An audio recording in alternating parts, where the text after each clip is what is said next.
Para que essa ideia de 7 selos, livro selado de 7 selos? Isso é tudo. Deus ele traçou um plano para pôr todos os inimigos debaixo dos pés do seu filho. E esse livro, ele tem a totalidade desse plano. Até a última trombeta, a última taça, onde se consume a ira de Deus, está nesse livro, selado de 7 selos. Mas Deus, como ele é um Deus organizado e ele tem maneira didática de ensino, ele colocou essas informações em números de 7 e organizou esses pontos, porque 7 é o número que ele escolheu para revelar as perfeições e as plenitudes. A besta tem 7 cabeças. Você acha que a besta é perfeita? Não, mas Deus está mostrando todos os reinos de uma maneira perfeita, em nenhuma plenitude. É Deus que organizou esses reinos em 7 cabeças. Não foi invenção do diabo isso. Foi Deus que organizou dessa maneira. Então tudo que aparece em Apocalipse em número de 7 é perfeição e plenitude, vinda da parte de Deus. Então, os selos, sabe? Por isso que a gente tem que memorizar esses selos, para quando a gente fosse conversar, para quando os irmãos fossem conversar uns com os outros, quando eu estiver falando para você do quinto selo, já vai vir na sua mente o altar de ouro e os santos debaixo do altar. Aí vai vir toda aquela ideia, sabe? O altar de ouro ele tem 4 pontas. O que fala das 4 pontas? O que fala o número 4 em Apocalipse? Fala dos 4 cantos da terra. Então isso quer dizer que você vê lá testemunhas de Jesus que foram mortas testemunhas de Jesus que estavam nos 4 cantos da terra. E o altar de ouro, ele fala também de incenso, de oração. Isso também quer dizer que essas testemunhas estavam espalhadas pelos 4 cantos da terra e oravam ao Senhor. E tudo isso estava representado no tabernáculo. E aí quando eu estivesse falando do quinto selo, você já teria na mente o 7º, o 4º. Quando eu falar para você do segundo selo, você já está visualizando os outros. Agora, se eu estou falando para uma pessoa que não tem nada dessa informação memorizada, é muito difícil de explicar as coisas. Quando eu estiver falando para você a 4ª trombeta, você já pensou na 1ª, 2ª e 3ª, mesmo que você não fale. Você pensou nelas. E já pensou, quando eu estou falando para você da 5ª, você já pensou na 6ª e na 7ª. Então, essas ideias de 1ª, 2ª, 3ª, 4ª, 5ª, 6ª e 7ª trombeta são castigos que Deus vai realizar na terra e ele separou essas informações em número de 7, organizado. Ele poderia separar em número de 4, em número de 2, sabe, em mais de 7, mas ele escolheu tudo em 7. Ele organizou essas informações até para facilitar para a nossa memorização. Para isso que vem os números, as organizações de Deus, e para você fazer outras associações com, por exemplo, a criação de Deus. Você não consegue olhar para as trombetas e lembrar da criação de Deus? Vou dar um exemplo para você. A 1ª trombeta, ela fere a terra. A 2ª trombeta, o mar. A 3ª, os rios e as fontes das águas, né? Tudo na sua 3ª parte. Por que a 3ª parte? Você entende o porquê a 3ª parte? Porque nessa sequência. Porque terra, mar, rios e fonte das águas. A 4ª trombeta fere o sol, a lua, as estrelas. Você não está lembrando da criação de Deus? Ele não separa as águas, faz aparecer a terra seca e depois os mares. No 4º dia, Deus não criou o sol, a lua e as estrelas? Na 4ª trombeta não é ferido o sol, a lua e as estrelas? Na 4ª taça, Deus não fere o sol? Você vai ver que as taças, elas têm coisas semelhantes, têm reflexos das trombetas. Mas não Deus está castigando a terra na sua ira. Então não é a 3ª parte. Já é totalidade. Você não lembra da criação? O que aconteceu no último dia? Deus descansou, não é? No 7º dia Deus não descansou. E a gente sabe que esse 7º dia é o milênio que vai vir sobre a terra. E a gente sabe que no milênio, Satanás vai estar preso, o diabo vai estar preso. Ou seja, Deus só encontra descanso quando essa besta estiver presa. Aí Deus encontra descanso. Aí é a festa dos tabernáculos. Ok, o 7º dia da criação. Olha para a 7ª trombeta. Tocou a última trombeta. Todos os reinos do mundo vieram a ser do nosso Senhor Jesus. Vieram a ser. Ele assumiu agora o seu poder e pode ver lá, quando tocou a última trombeta, chegou a sua ira, o tempo da sua ira. Ou seja, Satanás pode ver que na metade da semana, quando ele se levantou do abismo, quando a besta se levantou do abismo como o 8º rei, ele recebeu autoridade sobre todos os povos, línguas e nações por 42 meses. Ou seja, toda a autoridade ficou sendo dele. Mas tocou a última trombeta, foi retirado tudo dele. todos os reinos do mundo passaram a ser do nosso Senhor Jesus. Tá vendo? E o que acontece na última trombeta? Ressurreição. E pode ver que no finalzinho do capítulo 11, quando vai falar que as duas testemunhas ouviram a voz de Deus e subiu aos céus, depois de 3 dias e meio, revelação total aí, é vista a Arca da Aliança. Por que é vista a Arca da Aliança? Por isso que eu falo que se você não entende as festas, você não entende os tempos. Por que você acha que justo no toque da última trombeta, que com um pouquinho mais de estudo você vai ver que se cumpre, você vai ver que na última trombeta se cumpre a última semana das 70 semanas do profeta Daniel. E aí nós vamos, mediante o toque da última trombeta, como Paulo disse, no ressoar da última trombeta, os mortos ressuscitarão incorruptíveis, nós seremos transformados, os que estiverem vivos. Ele colocou isso como um grande mistério de Deus, que ele aprendeu da lei dos profetas. Aí toca a última trombeta em Apocalipse, todos os reinos passam a ser do Senhor Jesus. Aí fala, chegou o tempo de dar o galardão aos santos, aos profetas. E lá em Apocalipse 22, Jesus diz, eis que cedo venho e comigo está o galardão, para dar a cada um segundo as suas obras. Qual é o tempo de dar o galardão? Tocou a última trombeta e fala, chegou o tempo de dar o galardão. E ainda diz lá, tu que és e que eras. No grego, no original, e algumas versões que estão corretamente, não diz o que há de vir. Tu que és e que eras. Deus assinalou isso, que és, que eras e que há de vir, para revelar o tempo do arrebatamento e da vinda do Senhor Jesus quando ele viesse. Aí diz, tu que és e que eras, não diz o que hás de vir. E aí tocou a última trombeta, se cumpriu a última semana, das 70 semanas, é tudo 7. Tudo 7. E aí nós vamos para a festa dos tabernáculos, que é no milênio. E aí diz que os mortos ressuscitam para receber o galardão, logo a ressurreição da igreja está lá, o arrebatamento. E logo ali diz que foi vista a Arca da Aliança. Por quê? O que é a Arca da Aliança para você? O que significa a Arca da Aliança? A Arca da Aliança, olha, eu poderia gastar aqui 10 minutos para falar o que significa a Arca da Aliança. Não só a sua construção e o seu testemunho, porque a Arca da Aliança também se chama Arca do Testemunho, porque ela testemunha as coisas passadas, presente e futuras. E as coisas eternas ainda. Essa Arca da Aliança, ela contém toda a glória de Deus. Não é à toa que lá na lei, a Arca da Aliança era considerada o trono de Deus. E de fato nos profetas vai ser revelado como o trono de Deus. A Arca da Aliança era a glória de Deus. Tanto é que ninguém podia olhar para ela, a não ser o sumo sacerdote uma vez por ano. Tá vendo como esse dia era o mais importante da temporada das festas?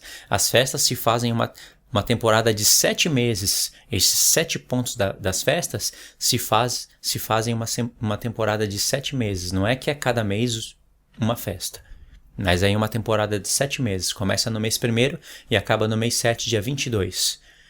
E o dia mais importante envolvia a Arca da Aliança, porque a propiciação dos pecados era realizado lá, na Arca da Aliança. Essa Arca da Aliança, além de falar das obras de Cristo, ela fala das festas e ela é, como que se diz? Ela é a pedra angular, ela é o que faz existir a aliança. Ela é o que faz existir a primeira aliança. Quer um exemplo? Retira a Arca da Aliança de lá. Aonde vai se guardar as tábuas do testemunho, as tábuas de pedra? E se não tem Arca da Aliança, para que o véu? Para separar o santo dos santos dos santos. E se não tem véu, para que tabernáculo? E se não tem tabernáculo, para que menorá, altar de ouro, aonde vai se fazer os dons? Se não tem tabernáculo, também não tem somente sacerdócio levítico. Então a Arca da Aliança é a peça principal, tanto é que é o utensílio mais sagrado para Deus e para o povo. São muitos eventos que Deus aponta, assinala a Arca da Aliança como a glória dele, porque a Arca da Aliança falava do Filho dele. A Arca da Aliança continha leis em tábuas de pedra. E se tem leis em tábuas de pedra, em cima o que se faz? Propiciação pelos pecados. No livro da lei está escrito que o propiciatório, onde está aqueles querubins da glória, o propiciatório e a Arca da Aliança formam uma só peça. Não é que Deus, olha só, ele não fala isso à toa e nada do que ele fala no livro da lei é à toa, ainda que a gente não entenda por um tempos ou metade de um tempo, ainda que a gente não entenda por vários anos o que significa. Não quer dizer que Deus falou por falar, que não tem significado. Por que Deus colocou o propiciatório e a arca como uma só peça? De maneira que quando fala propiciatório é a Arca da Aliança, Porque se tem leis em tábuas de pedra, e de alguma maneira a lei de Deus, que era para parar nos corações dos homens, foi parar em tábuas de pedra, isso eu falo no meu vídeo Tabernáculo do Testemunho. Por isso que eu quero que vocês assistam. De alguma maneira a arca foi para a lei de Deus foi parar nas tábuas do testemunho, nas tábuas de pedra, então por cima se fazia sacrifício pelos pecados, expiação pelos pecados. Quais pecados? Eu sei que se você já me assiste, de novo, a mesma conversa, a mesma sequência, mas eu estou pensando nos que não assistiram. Quais pecados? E era expiado. Aspersão do sangue. Pedro fala, vocês são chamados para aspersão do sangue. Pedro ele não é Paulo. Não escreveu tanto de carta, não falou com tanta revelação, mas Pedro falou umas coisas que, poxa, que maravilha se juntar com as de Paulo. Chamados para a aspersão do sangue. Era lá que fazia a aspersão 7 vezes. Plenitude, para purificar toda a plenitude do corpo. Não é à toa que todo o corpo vai aparecer em uma plenitude em Apocalipse. 7 igrejas.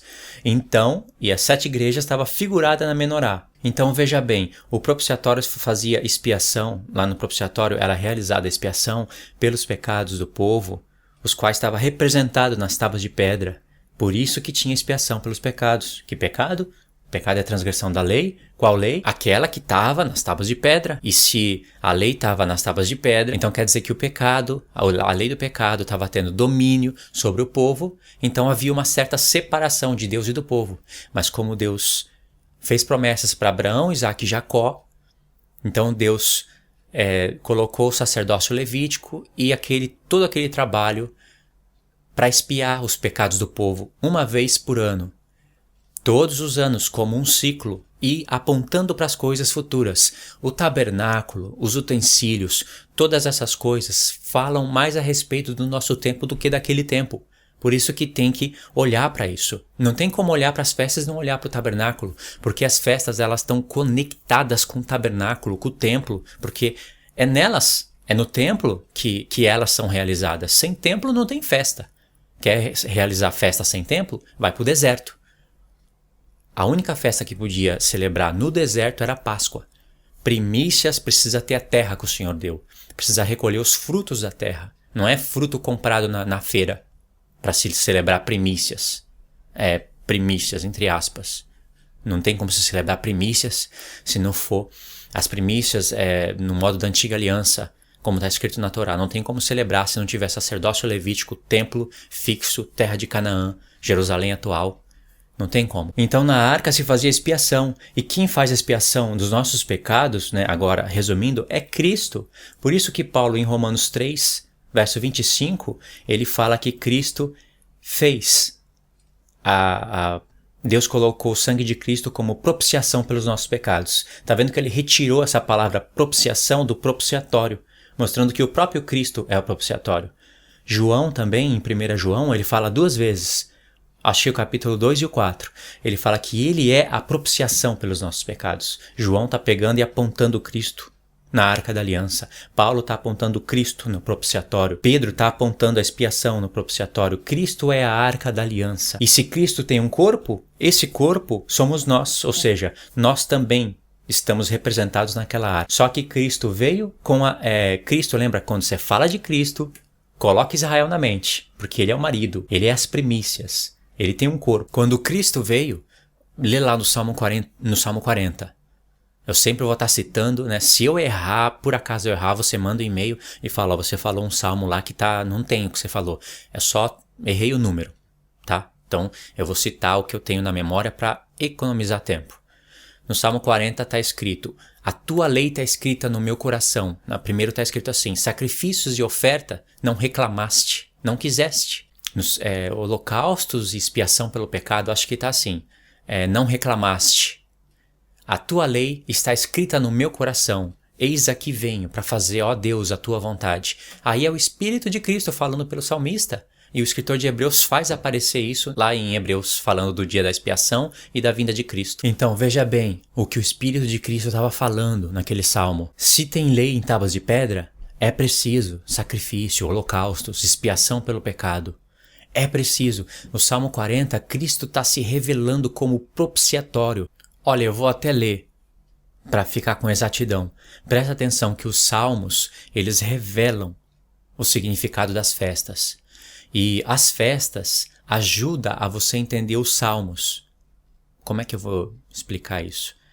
O Salmo 110, ele revela o que significa a expiação pelos pecados. Ele revela essas coisas. O Salmo 110 conectado com Daniel 7. E aí quando você vai nas festas, você enxerga os tempos. E você lê as festas enxergando os tempos. E quando você, depois que lê as festas, volta para os profetas, você enxerga muito mais. Olha só, Salmo 40, verso 6. Sacrifício e oferta não quiseste. Mas Deus pediu isso na primeira aliança, né? Os meus ouvidos abriste. Tá vendo que é alguém falando? Esse que tá falando haveria de se fazer homem, porque os meus ouvidos abriste. Holocausto e expiação pelo pecado não reclamaste. Aonde se fazia expiação? No propiciatório, uma vez por ano, no mês 7, no dia 10. 9 dias depois do toque de trombetas, fazia expiação pelos pecados, e 5 dias depois, tabernáculos. E aí, olha só, expiação pelo pecado não reclamaste. Então disse, eis aqui venho. Ele vai vir como propiciatório. No rolo do livro está escrito de mim. Quem lê pode entender que está escrito de mim. O Messias está falando. Deleito-me em fazer a tua vontade. Ó Deus meu, sim, a tua lei está dentro do meu coração. Ou seja, a lei no coração não precisa de expiação pelos pecados.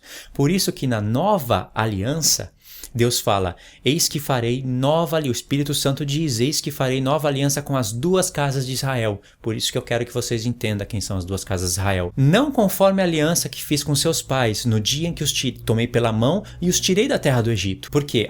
Aí Deus se explica em Jeremias 31. Porquanto eles invalidaram a minha aliança. Quando Deus fala, eles invalidaram a minha aliança, olha que mente, que coisa que o escritor de Hebreus fez. Isso aparece em Hebreus, né? Ele nos ajudou. Não conforme aquela aliança, porque eles invalidaram a minha aliança, embora eu os havia desposado, diz o Senhor. Ou seja, Deus está falando, eu casei com eles no Monte Sinai ao 3º dia, desci do céu no toque de trombeta.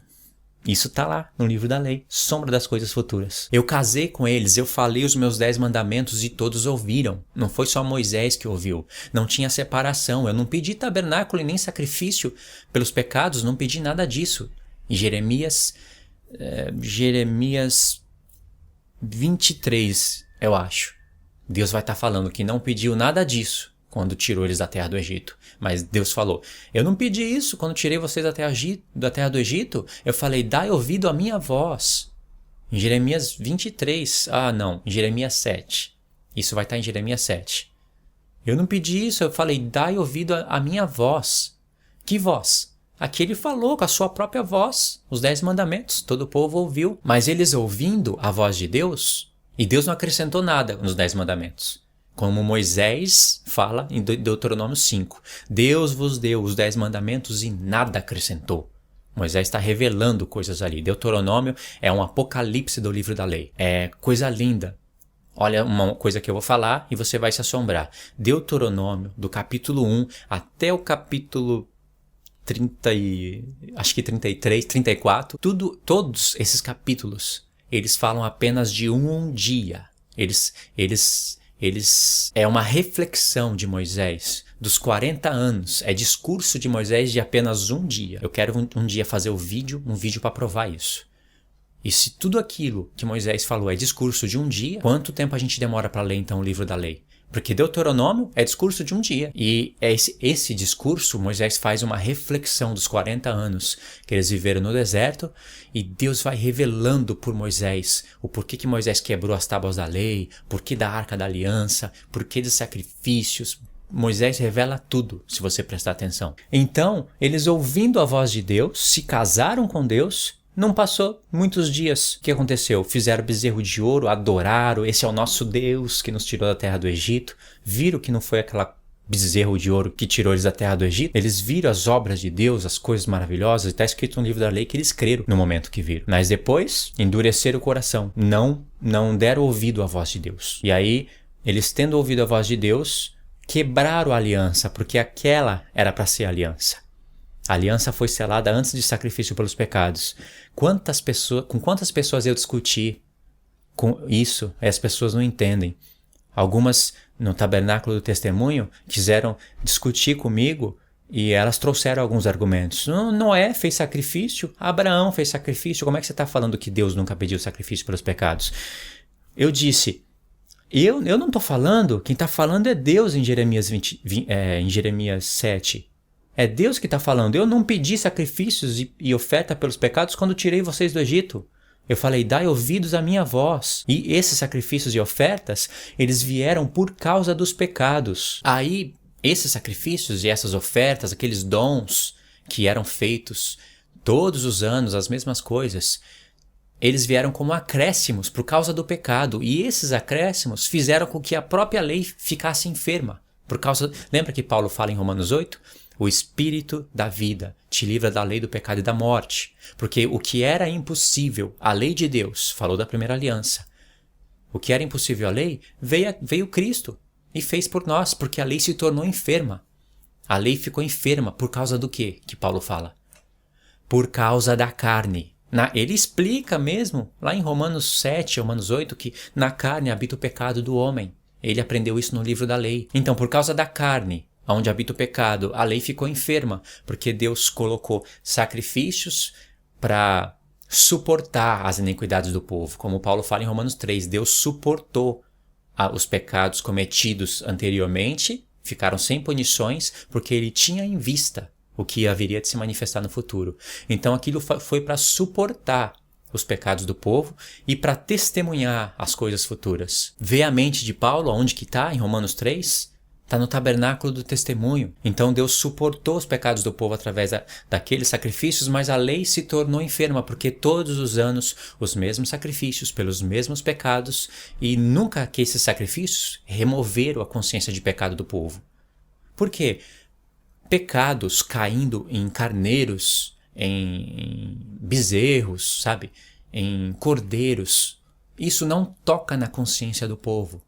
Mas os pecados do povo caindo no Filho de Deus, no Messias, vindo santo, irrepreensível, e tomando os nossos pecados sobre ele, e ele sendo afligido, sendo torturado, coroa de espinho na cabeça, sendo perfurado do lado, sendo um trigo moído. Isso tocou na consciência do homem. Por isso que isso faz a gente reduzir os pecados e nas nossas falhas e erros, porque nós temos uma transição para a santificação, né? Nós temos um processo. Nesses erros ele está como sumo sacerdote. Deu para entender? Meus olhos estão já meio que piscando, porque surgiu agora, apareceu o sol lá fora, e aí por causa da iluminação que ficou demais,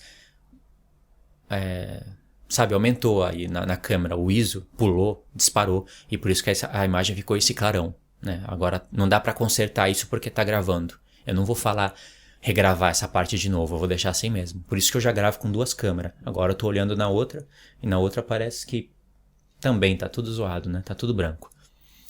Aí eu vou fechar um pouco a cortina.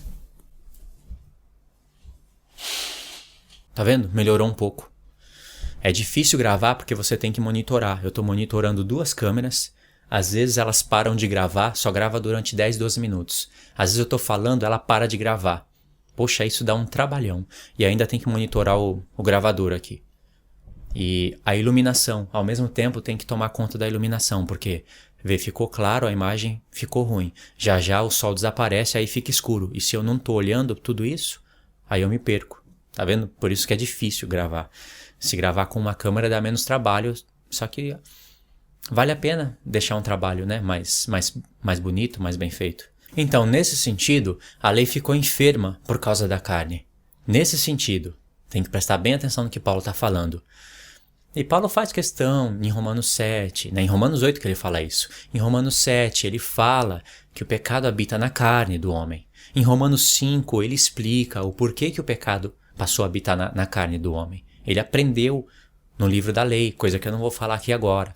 Em Romanos 3, Paulo está falando do tabernáculo do testemunho. Quando Paulo escrevia Romanos, ele tinha a mente ligada no tabernáculo do testemunho, nas festas, em tudo do que eu estou falando agora. A partir do verso 21, Romanos 3, 21, Olha o tabernáculo do testemunho aparecendo aqui. Por isso que eu falo que é importante conhecer o tabernáculo do testemunho e automaticamente isso tem que te levar para as festas. Porque é com as festas que se entende o tabernáculo do testemunho e o tabernáculo do testemunho se entende com as festas. Não tem como desconectar essas coisas. Verso 21. Mas agora se manifestou sem lei a justiça de Deus, tendo o testemunho da lei e dos profetas. Como assim? A justiça de Deus, ele já fala que é Cristo, né? O sacrifício dele. Aí ele fala, se manifestou sem lei. Como assim sem lei? Você tem que tomar cuidado quando Paulo usa a palavra lei. Se manifestou sem lei, ele está falando de obras da lei. Olha só no verso 20, um pouquinho antes agora. Por isso, nenhuma carne será justificada diante dele pelas obras da lei. As obras da lei, sabe o que significa? É um resumo de todos os sacrifícios pelos pecados, incluindo expiação pelos pecados, feita na Arca da Aliança, no propiciatório, que é o sacrifício mais importante. Então, obras da lei é um resumo. E não foi Paulo o primeiro a falar isso. Ele criou isso como um resumo, uma frase síntese, que contém todas essas informações, para não ter que ficar repetindo a mesma coisa sempre. Moisés já falava disso. E ele faz aparecer aqui em Romanos 10, e lá em Gálatas, quando Moisés disse assim, aquele que fizer essas coisas, por elas viverá. Aquele que fizer obras. Estas coisas, que coisas? Lê lá no contexto. As festas, sacrifícios, obras da lei. Obras da lei eu já falei. As festas, sacrifícios, por elas viverá. Porque quem não fizesse aquelas coisas, entrando em aliança com Deus, não ficaria vivo. Deus disse, se no dia da expiação dos pecados alguém trabalhar no dia de sábado, eu vou contra essa pessoa e vou destruir ela. E se ela não se humilhar nesse dia, eu vou destruir ela do meio do povo. Você vê como o dia era tão importante? Envolvia a Arca da Aliança, a glória dele e o perdão dos pecados. Então era um dia muito importante. Olha, aquele dia, no mês 7, no dia 10, no dia da expiação, tinha um descanso, um sábado. Mas na temporada das festas existiam 7 descansos. Pode contar, 7 descansos. E em nenhum deles Deus falou que ia destruir o povo se eles fizessem alguma obra. Mas no dia da expiação Deus falou 2 vezes. Então é um dia muito importante. Então Moisés já falava, aquele que fizer essas coisas por elas viverá. E Paulo faz aparecer isso em Gálatas também.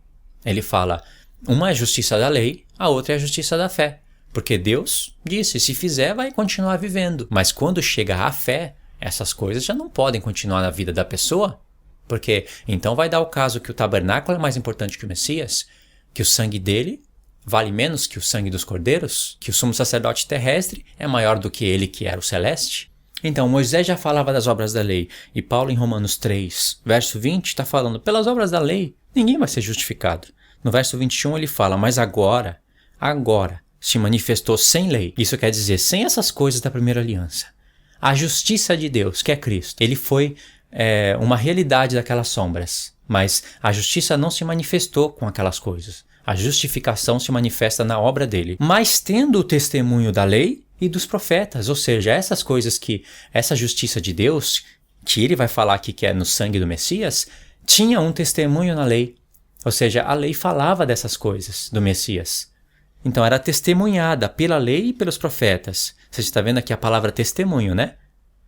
Isto é, a justiça de Deus, pela fé em Jesus Cristo, para todos e sobre todos os que creem. Por que não há diferença?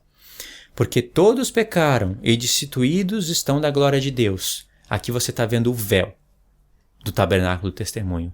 Todos pecaram e destituídos estão da glória de Deus. Quando Adão pecou, Adão, quando eu falo Adão, eu estou falando dos dois, tá? Quando Adão pecou, o que aconteceu? Eles foram destituídos da glória de Deus. Eles foram expulsos da onde tinha a árvore da vida. E aí o que aconteceu? Deus colocou querubins e uma espada circulando o Éden para que eles não entrassem lá, não é verdade? Quando você olhar para o véu do tabernáculo do testemunho, você vai olhar para o véu que separa o santo dos santos, mas tem ainda o primeiro véu, que é onde você entra, onde o sacerdote entrava no santo lugar. Os sacerdotes podiam entrar lá, mas no santo dos santos não. E ainda tem aquela porta do pátio. Todas essas 3 são feitas com os mesmos materiais, só tem uma diferença.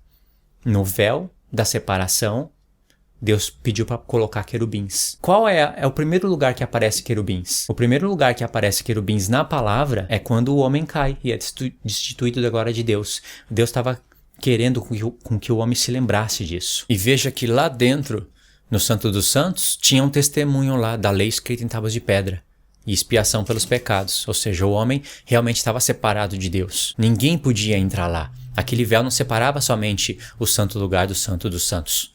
Separava todo o homem até o sumo sacerdote. Separava todo o homem até o sumo sacerdote da glória de Deus, da presença de Deus. O sumo sacerdote só podia entrar lá uma vez por ano para expiar os pecados. Então você vê, justiça de Deus testemunhada pela lei e pelos profetas. Paulo está falando que essa justiça que haveria de se manifestar no futuro tinha um testemunho lá no passado. Então você vê a palavra testemunho. Porque todos pecaram e destituídos estão da glória de Deus, no verso 24. Sendo justificados gratuitamente pela sua graça, pela redenção que há em Cristo Jesus, ao qual Deus propôs para propiciação, pela fé no seu sangue. Tá vendo? Propiciatório e sangue. O mesmo que Pedro falou, chamados para a aspersão do sangue, para demonstrar a justiça pela remissão dos pecados dantes cometidos sob a paciência de Deus. Os pecados que eram antigamente cometidos ficavam sem punição, porque caíam em cordeiros. E aí Deus suportava isso porque ele tinha em vista a fé que haveria de se manifestar no futuro. E Paulo aqui falou, propiciatório, chamou do Messias. Falou que o Messias é a propiciação. O sangue era a figura do sangue dele. Que ele aspergiu sobre o corpo dele. Era uma limpeza, né, da igreja. O seu corpo sendo lavado por sangue. É a vida dele. No sangue, no livro da lei fala que no sangue está a vida de todo homem. A vida dele se derramava pelos nossos pecados que estavam sobre o seu corpo, sobre o madeiro. De Pedro fala que os nossos pecados estavam sobre o corpo dele no madeiro. Então, quando feriam ele, né, batiam nele, estava batendo no corpo, afligindo o corpo. Ele estava mostrando que era para ser a gente, levar as punições dos nossos próprios pecados. Mas ele nos representou naquele corpo e quando feriam ele por causa das nossas transgressões, o sangue fluía de dentro. A vida dele era derramada na morte. Porque o corpo dele se tornou mortal por causa dos nossos pecados. Porque no livro da lei está escrito que a morte só entra por causa do pecado. Cristo pecou? Não, mas ele morreu. Ele pecou, a morte só entra para quem peca. Mas ele não pecou, ele tomou sobre si os nossos pecados. Então, a vida dele, que é o sangue, foi derramada na morte. E assim ele lavou os nossos pecados, fazendo a propiciação. Tá vendo? Aqui você tá vendo o tabernáculo e você tá vendo a palavra testemunho. O que Paulo tem na mente? Tabernáculo do testemunho.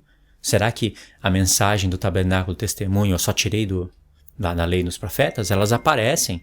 O escritor de Hebreus fala, em Hebreus 3, que Moisés foi fiel em toda a casa de Deus para testemunho das coisas que se haviam de anunciar. Agora presta atenção. Moisés foi fiel em toda a casa de Deus. Qual que era a casa de Deus?